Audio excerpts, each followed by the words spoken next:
freedom, freedom over fame, freedom over cycle stays the same. Welcome. First of all, welcome. This is Unsolicited Perspectives, and I'm your host, Bruce Anthony. Thank you for listening and watching wherever you get your podcasts and video podcasts. Subscribe, share, like, comment, and rate us. You can find us on Instagram, YouTube, and Twitch at unsolicited_perspectives. You can find us on Twitter and TikTok at unsolicited_PER. Watch us live now. Watch us live every Thursday night, 7:30 p.m. Eastern on Twitch and YouTube. Our audience continues to grow with each and every episode, and I humbly thank you.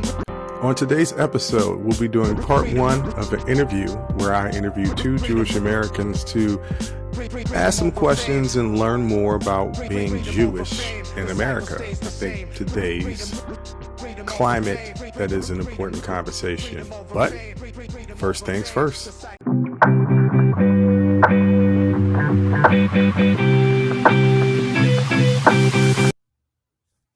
There are so many topics that I want to dive into, but I will wait for the happy hour episode with my sister because George Santos is just constantly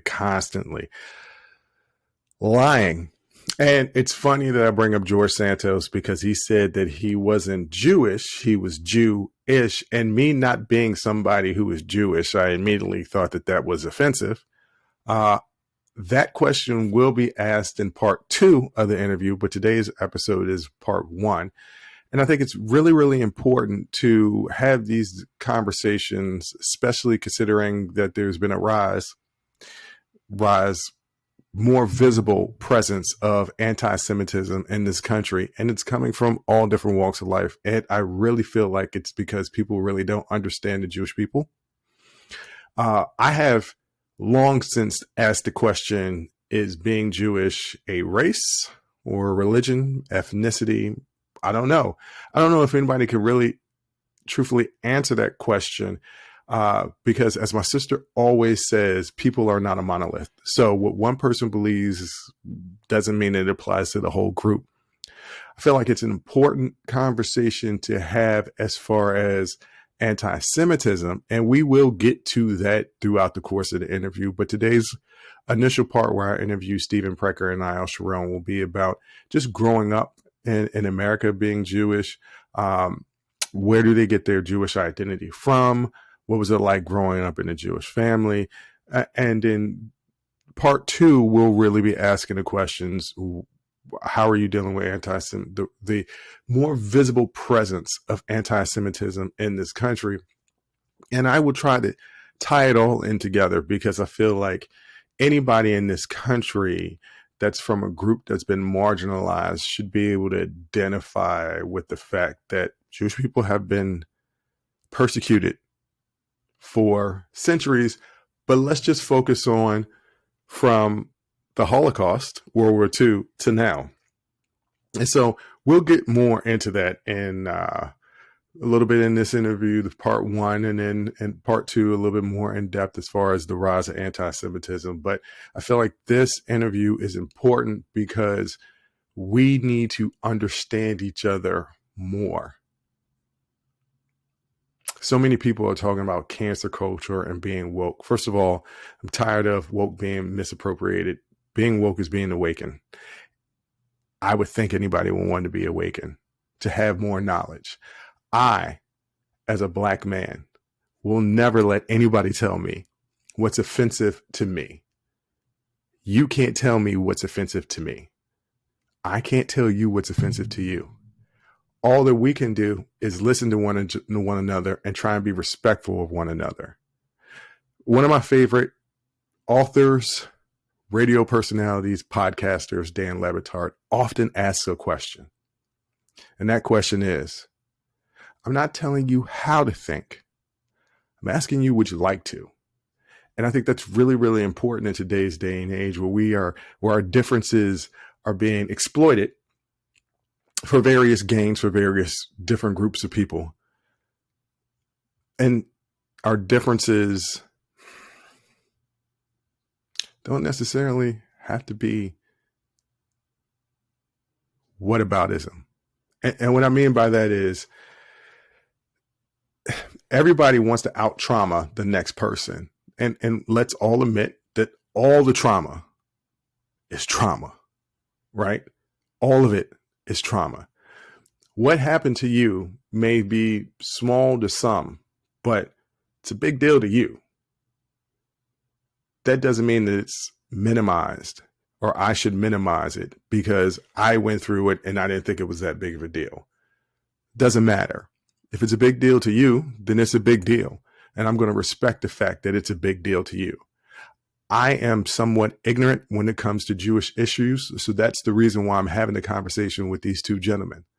And I hope through the process of this interview that you will listen, keep an open mind, and learn. As a person that was going to be an educator, isn't that the most important thing? Constantly evolving, constantly learning. So without further ado, here's the interview. I hope you enjoy it.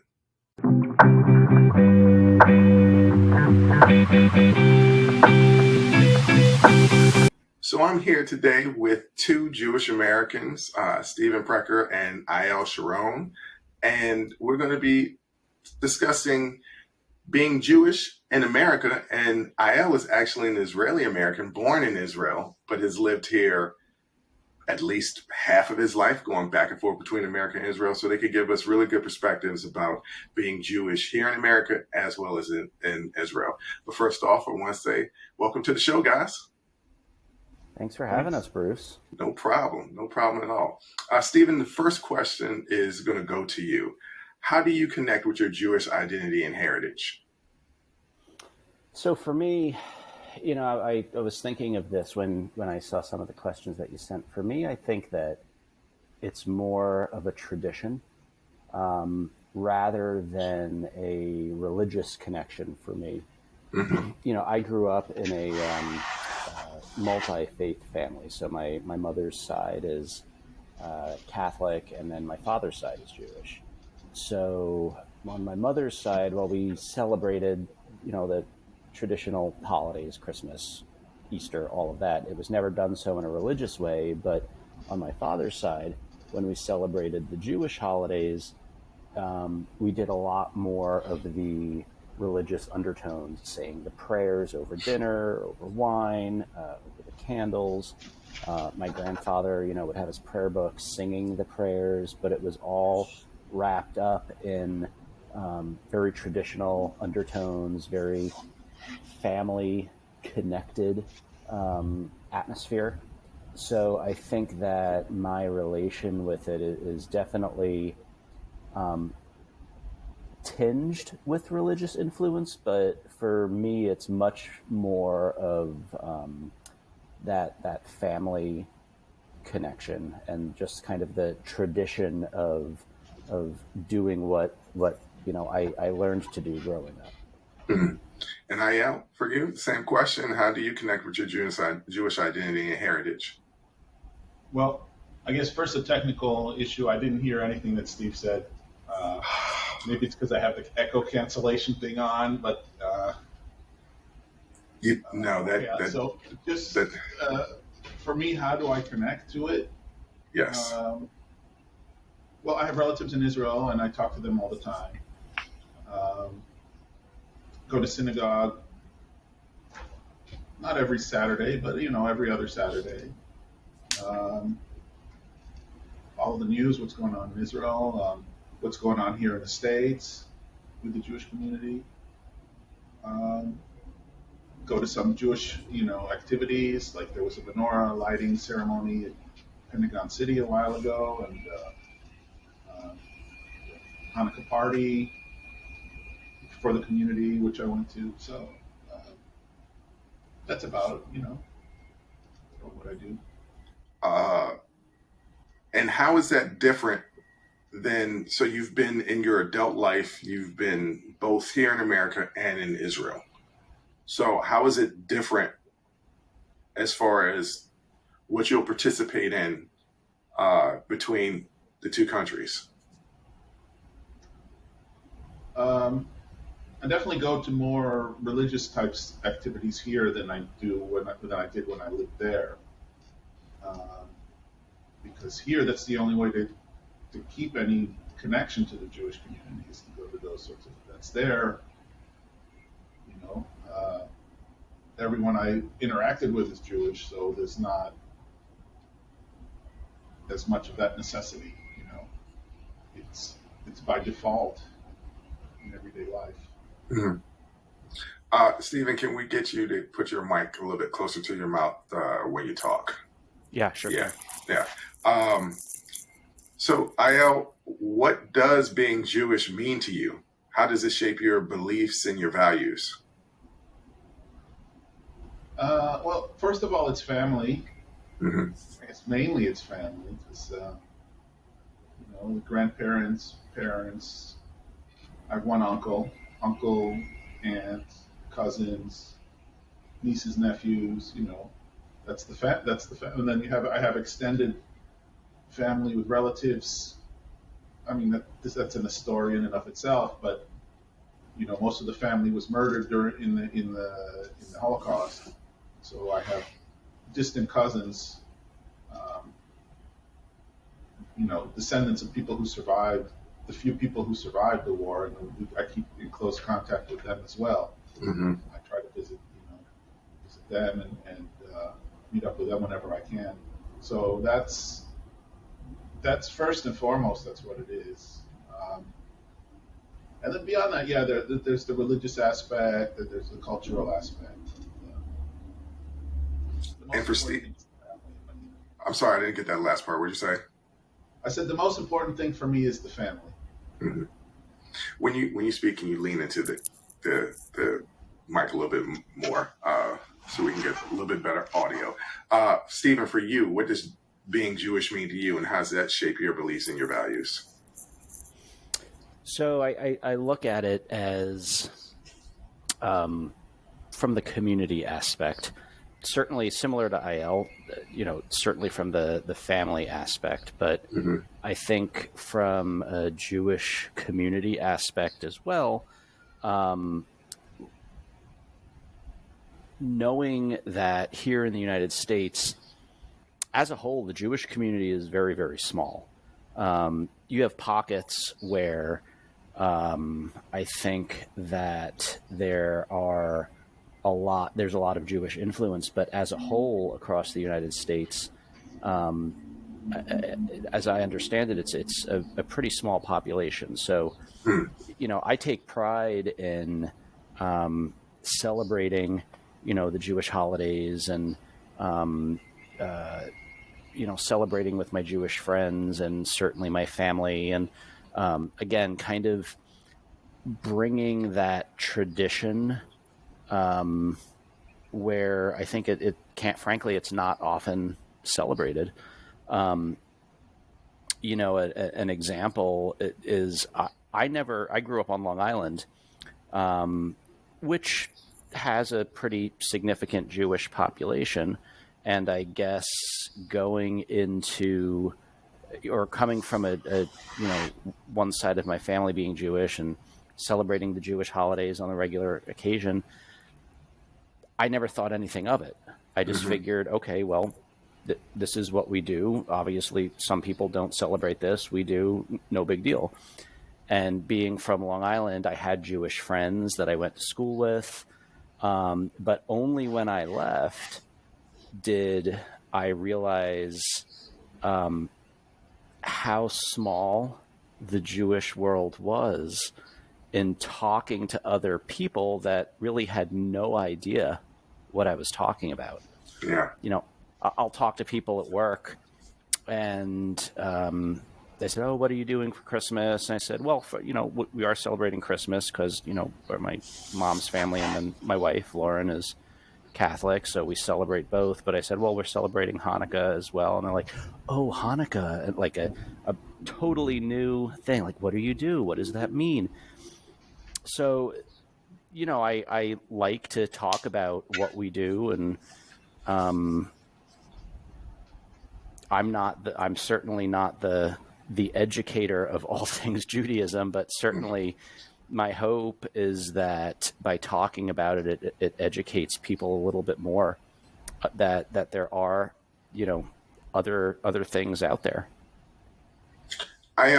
You've lived in many different places here in America. Um, what have been some of those experiences of finding, piggybacking off of what Stephen is saying, where from Long Island, there's a fairly large Jewish population there, but the further south you go, the further south you move in the United States, a population becomes smaller and smaller. You've lived in several different areas. How has that affected you? How's that impacted you? And have there been places where you're like, oh, there's really not any Jewish people here? Oh, well, the last part, definitely. I mean, I have a friend who lives south of Richmond, in one of the suburbs of southern suburbs of Richmond. It's called Colonial Heights or Petersburg or something. One of those places, and there's no Jewish people here at all. Maybe downtown Richmond has something, but the southern areas that doesn't. But there are places. If you go far south enough, I mean, you go to Miami Beach. There's a huge community there. Right. But once again, that's like a pocket. And so I guess my question to both of you would be, when you move into these communities and there aren't a lot of people that have your background, what do you face in those communities? Is it negative? Is it positive? If it is negative, how do you overcome that? So Ayel, could you answer that question first for me? Well, and I'd say on a personal level, I've never encountered anybody who had any hostility or problems or anything like that. But on the political level, in terms of politics, national politics and stuff, I really have felt it here when I moved down here. There was a representative, former congressman here named Jim Moran. And when you say down here, you're talking about moving from Jersey to the DC area? Right. Okay. And this is during the Iraq War, the second Iraq War, where they captured Saddam Hussein. So during that period, Jim Moran made statements which were. He started off with anti-Israel statements, and then he slid over to making anti-Semitic statements, all sorts of conspiracy theories and things like that. So, you ask, how does it feel? Well, I mean, there is a small community here. There are several synagogues here in the Alexandria area. What about as a whole in the DMV, in the District, Maryland, and Virginia? Because in Alexandria, Virginia, and for a lot of people that are watching this that don't know where Alexandria, Virginia is, that is 5 miles from the Pentagon, right? Like, it's right over a bridge. You have Arlington and then Alexandria, Virginia, as far as the connection to Washington, D.C. It's very, very close. But in places like Maryland, where I went to high school, there's a huge Jewish community in, say, Bethesda, where I even taught at a Jewish high school, coached basketball, Charles E. Smith Jewish Day School. What's up, fellas? So as a whole in this DMV area, and then Stephen, to you as well, now coming from Long Island, living in the DMV area for over a decade, and then now moving down south to Richmond, how's that impacted you as far as going from one area where there's a lot of Jewish people to where there's moderately Jewish people to the point where there isn't? And have you faced any negativity? Because Ayel brings up a congressman. Yeah. I know you went to school and for politics. So, and you were in college during the second Iraqi war. Do you remember this, Congressman? Do you remember hearing about this? How did you feel if you do remember hearing about this, or you do know about this? Have you experienced anything like that in this area, Washington, D.C., or in Richmond now? Yeah. Yeah, I'm very familiar with Jim Moran, and I've never liked him. He was widely known for making anti-Semitic statements, blaming the quote unquote Jewish lobby as influencers in getting the Iraq war started. So yeah, I am familiar with that. The funny thing from when I came down to the DMV area from Long Island, so I went to George Washington University for school, and GW is the acronym, and it has a very, very large Jewish student population and a very active Hillel, which is a Jewish student organization on campus.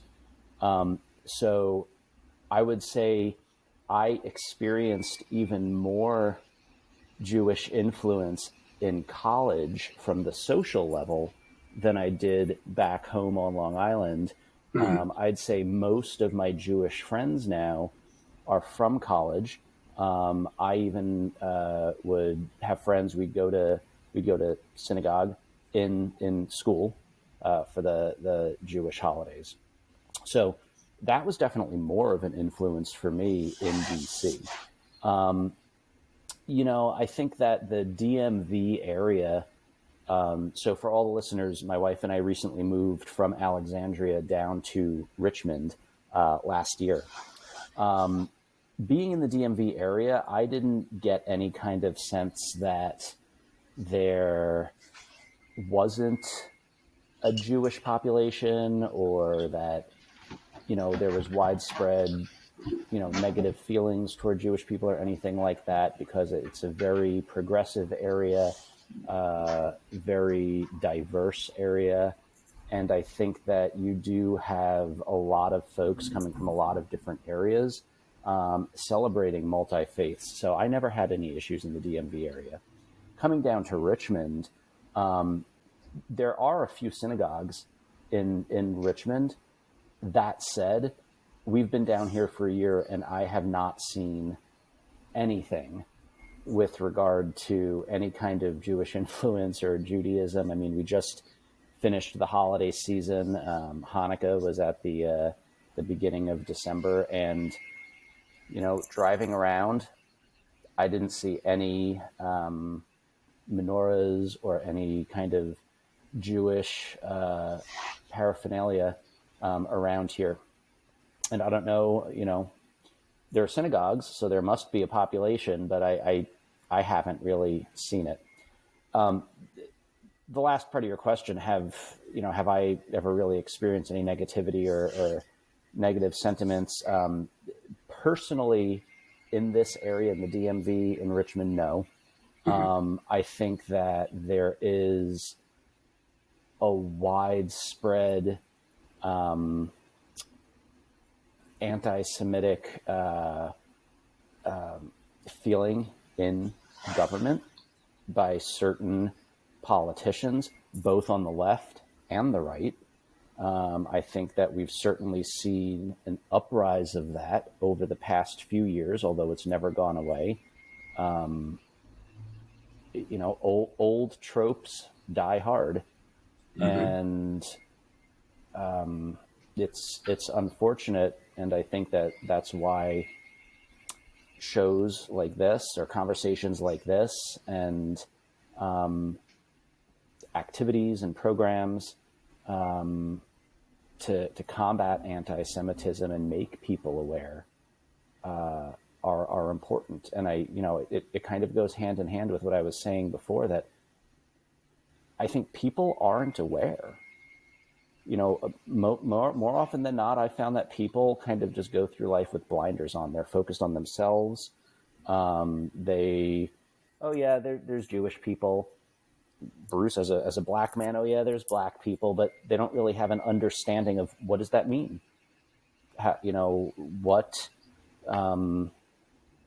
what is anti-Semitism? What is racism? I mean, are they the same thing? I mean, essentially, they are the same thing. Essentially, they are. Right. So, I'm getting long-winded on all of that. Yeah, yeah. But you know what, though? I wasn't going to go there. But since you brought it up, let's kind of go there. I won't even say it's the rise of anti-Semitism, because anti-Semitism in this country has always been here. I will say, you're in Richmond. I lived not too far from there in Lynchburg, Virginia, which is about an hour and a half away. Home of and you're in Liberty Richmond. University. Huh? Home of Liberty University. Yeah, home of Liberty University, who fed into some of this anti-Semitism, right? Jerry Falwell, we won't get into that. But I did not meet a Jewish person until I moved up to the DC area. And that's when I was 16 years old. I didn't learn about the Holocaust until I was 12. So, yeah, and you're not far from Charlottesville. And we all know what happened in Charlottesville with Unite the Right. So there is a huge rise in anti-Semitism in politics and just in general. Io, have you noticed, because you're a little bit older than us, have you noticed a changing as far as the rise of anti-Semitism? Or because I'm not Jewish, so I can tell you what it's like being Black and realizing and saying, hey, racism has always been here. Just it's now other people can see it a little bit more clearly, but I've always been able to see it clearly. Have you always been able to see the anti-Semitism in this country, or is it just now kind of coming into view because you have a different perspective, being both living here in America and in Israel? So just specifically talking about America, like, have you noticed the rise, or have you been like, well, it's always been here? Well, I mean, like I said, on a personal level, I've never personally encountered these sorts of things. But on a political level, it's definitely, there are voices now that you hear, like Stephen said, on both ends, both extremes of the political spectrum, you're beginning to hear these things now. And I think part of it has to do with the media. Because when I was growing up, I sound like an old man now, but when I was growing up, there was no internet. People got their news from the radio, which isn't a thing now. Radio, TV, even cable was just, when I was a kid, cable TV was just starting, like in the early 80s. So you had very few channels to get your information, and those channels were, they were moderated, they were edited. There was, there were gatekeepers who were saying, "No, this is ridiculous nonsense. We're not going to put that on the newscast." And now, beginning with the first generation of the internet, which was like websites and blogs, and now we're into podcasts, and you have this explosion of media, and you have this explosion of access too. It's like anybody now can have a talk show. It used to be, it was only like Case in point. Case in point. Anybody can have a talk show. What was his name? The guy, Johnny Carson. You had Johnny Carson at late night TV. That was it, or maybe two other. He had his two rivals, and now everybody can have a talk show. So all of these, yep, sure can. What used to be fringe extremist things now have this huge loudspeaker. Yeah, because there were always talk of these, the extreme. Like there was a famous court case. I don't think it even went to the courts, but the neo-Nazis wanted to have a march through Skokie, Illinois. This was late 70s, early 80s, and that made all the headlines. And eventually, they backed down and didn't go through it because were these Nazis or the Klan? These were, I think they were neo-Nazis. It might have been. I think at that time it was. I don't think I wouldn't know because I think it was neo-Nazis because if you remember the Blues Brothers movie, they're the ones in the Blues Brothers movie as well. There's only a certain demographic that would understand that movie. Okay. I'm sure there's my audience out there. There's that demographic that's of your age group that have seen the Blues Brothers. I think most people seen the remake or the sequel to the Blues Brothers with his brother, not with Jim, not John, or John or not Jim. I don't even know which one it was. But back to the point that you were making. So I mean, that's one thing is you got this the news media environment has changed completely. It's like you can get everybody can pretty much broadcast their views now, which was not the case back then. So with that being said, is it just technology? No, or has it always just been there and now it's just in your face more? That's part of it. I think part of it is also the generation that lived through the war is pretty much gone now. Yeah, they're gone now. Yeah. And, my parents' generation, the boomers, are leaving the stage. So you have people who, first of all, obviously didn't have firsthand experience and didn't grow up hearing these stories, nonstop pretty much, So you have a changing of the generations as well, and those ideologies were, the extremist ideologies were completely, taboo because everybody knew what sort of catastrophes that they had led to that they led to the Second World War. They led to this huge catastrophe. Everybody had a visceral understanding of how insane these things were.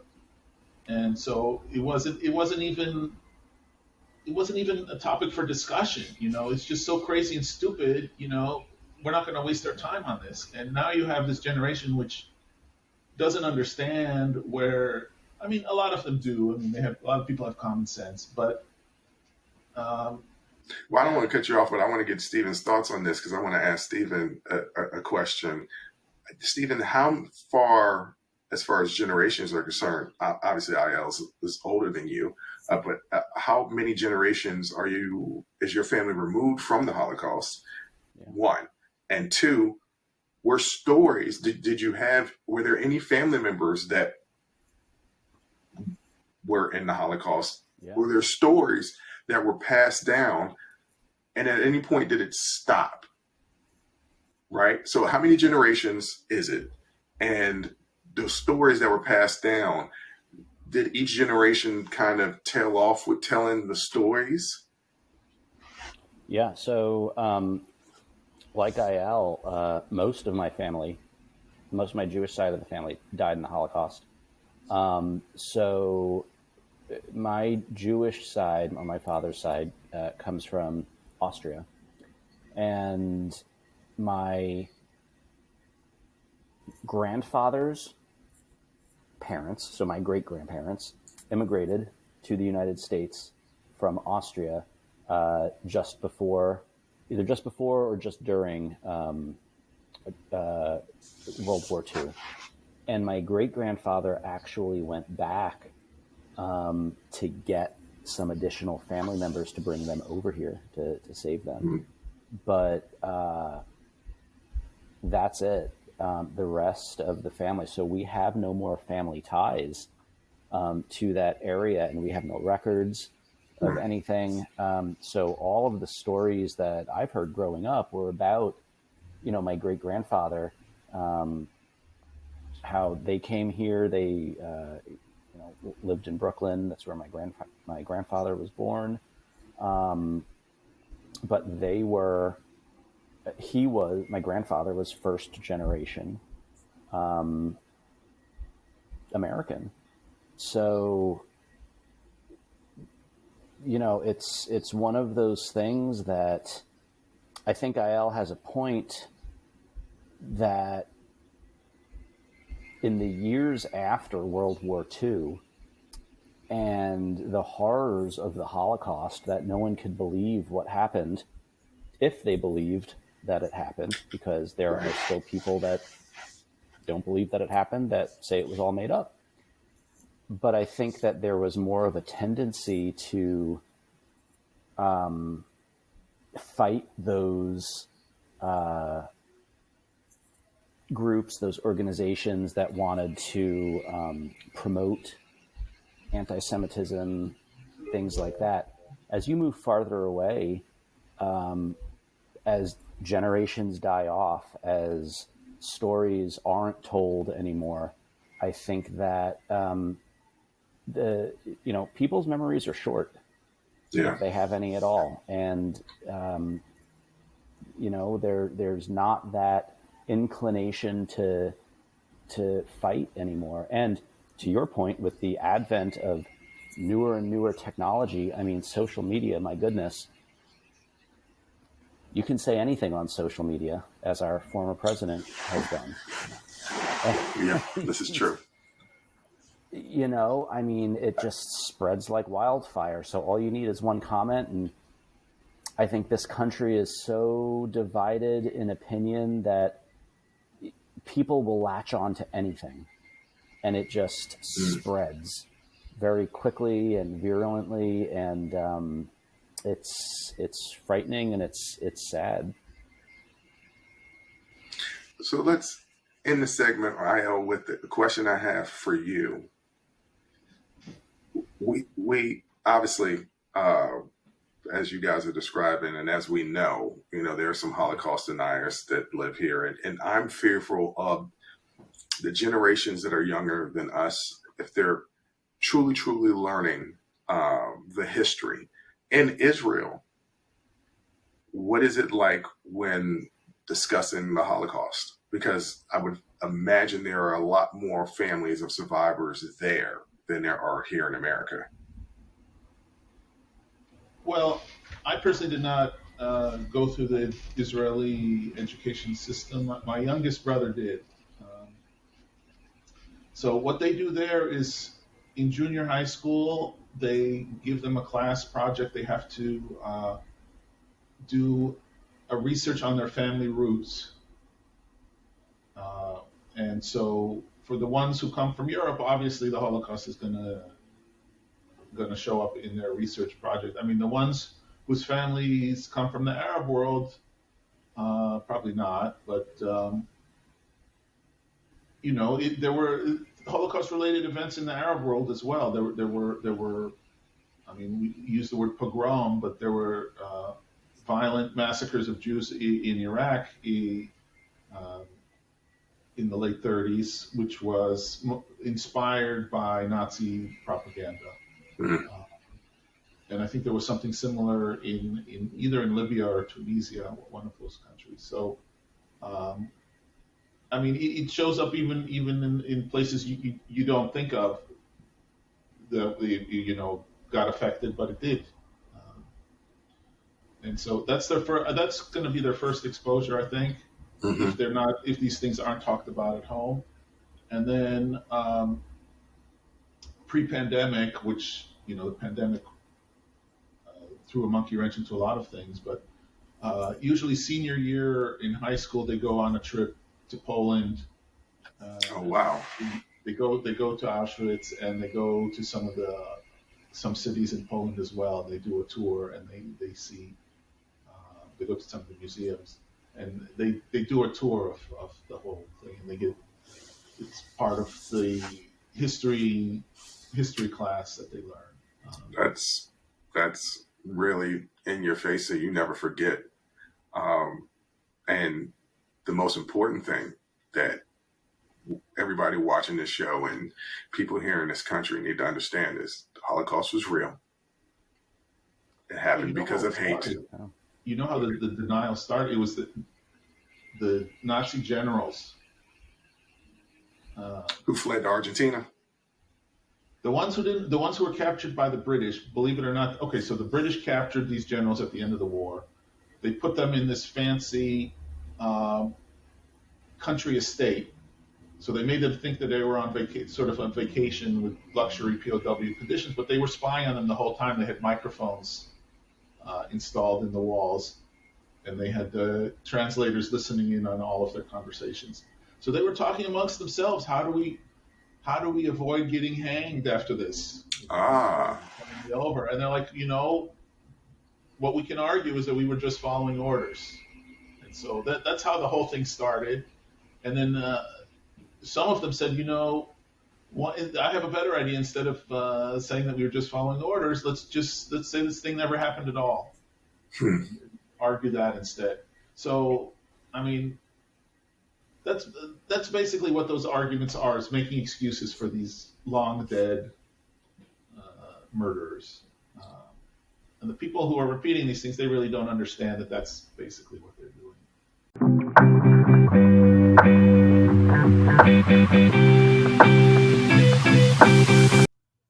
So that was part one of our 2-part interview. I think that we tackled some important stuff to talk about. I'm going to give a more in-depth commentary after the second part of the interview has aired.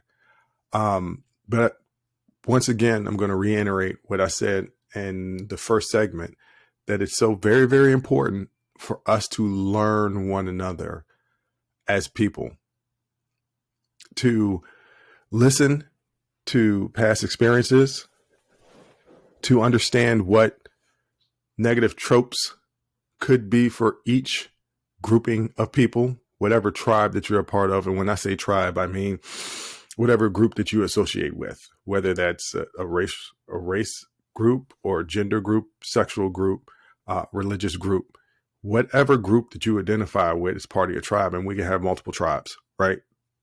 The most important thing is that we respect all segments of the tribes. Well, except for Scientology. That's just weird. But I have one final point to make. I briefly touched on it during the interview, that I was 12 years old when I learned about the Holocaust. Around that same time, there was a movie that came out called School Ties, starring Brandon Fraser, who was a Jewish person trying to hide the fact that he was going to this boarding school. He got discriminated against because he was Jewish. I had this conversation off air with Stephen and Niall about calling them Jews, and I always get apprehensive using that word because of the movie School Ties. And they told me, like, that's what we are, we're Jews. But the first experience that I ever had was this movie saying Jews in a derogatory, negative term. That's redundant, but you know what I mean. It was used as a negative term. Just the way they said it was Jewish, right? Like, I can't, the way they said it was negative. So I equated that word as negative, but it's not negative. It's just, that's what they are. They're Jewish. So I learned about the Holocaust at 12. I don't really meet the first Jewish person that I can think of until I moved up to the DC area, which when I was around 15, 16 years old.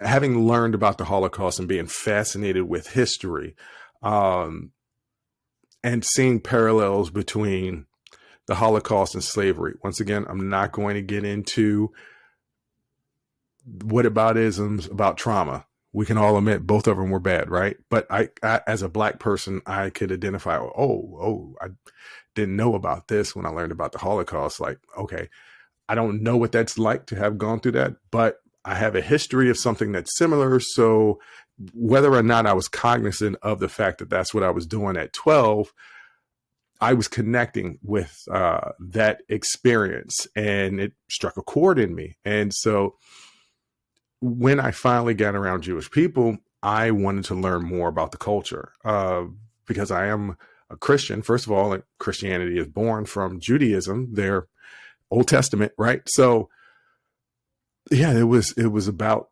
learning about people. And I even, I briefly talked about it at during the interview, is that I coached at a Jewish high school.